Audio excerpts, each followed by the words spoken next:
দীনেশ ত্রিবেদী বলেন, শুধু ভারতের 140 কোটি মানুষই নয়, আমি এর সঙ্গে বাংলাদেশের আরো 20 কোটি মানুষকে যুক্ত করেছি। 160 কোটি মানুষের জন্য যা কিছু মঙ্গলজনক। আমি নিশ্চিত যে বাংলাদেশের মানুষ আমাকে আশীর্বাদ করবেন, যাতে আমরা একসঙ্গে থাকতে পারি এবং আমরা যা অর্জন করতে চাচ্ছি তাতে যেন সফল হই। তিনি আশা প্রকাশ করেন তার দায়িত্ব পালনকালে বাংলাদেশের নতুন সরকারের সঙ্গে ভারতের সম্পর্ক আরো গভীর হবে।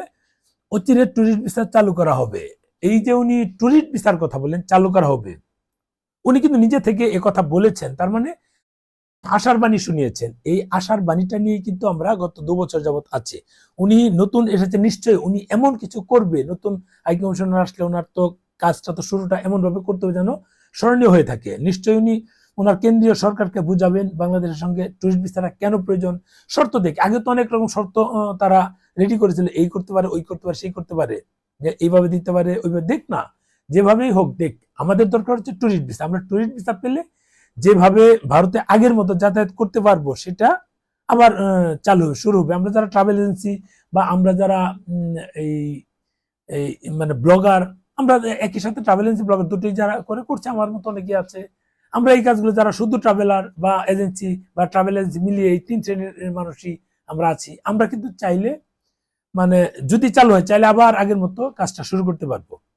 এখন বলবেন যে হ্যাঁ, এটা তো আবার এই দালালি শুরু হবে। 100% দালালি।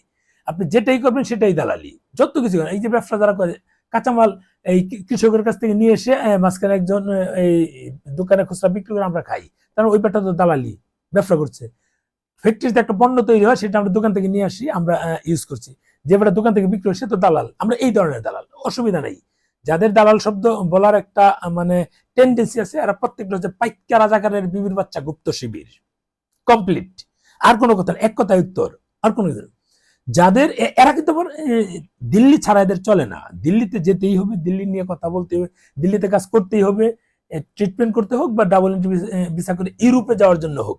কারণ এই বাটপার নিউজ বলেছিল সব এম্বাসি ঢাকায় চলে আসবে। শালা আসলে একটা বাটপার। এই বাটপারের কথায় বাংলাদেশের যে এই যে গুপ্ত রাজাকারের বাচ্চা শিবির গুলো রাস্তাঘাটে দেখে পিটাচ্ছে লোকজনে, এদের তো আরো অবস্থা খারাপ হবে। আওয়ামী লীগের সময় তো এরা ভালো ছিল।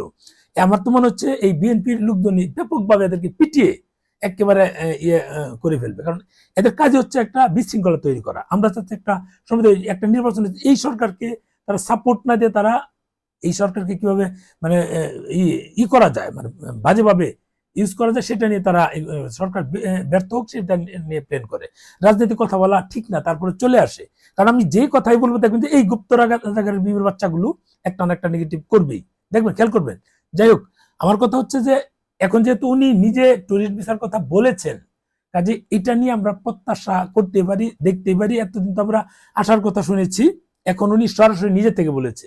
এটা হচ্ছে আমাদের মানে সোজা কথা, আসার কথা, ভালো লাগার মতো একটা কথা। এইটা চালু হলে কিন্তু আমরা আবার শুরু করে দিব।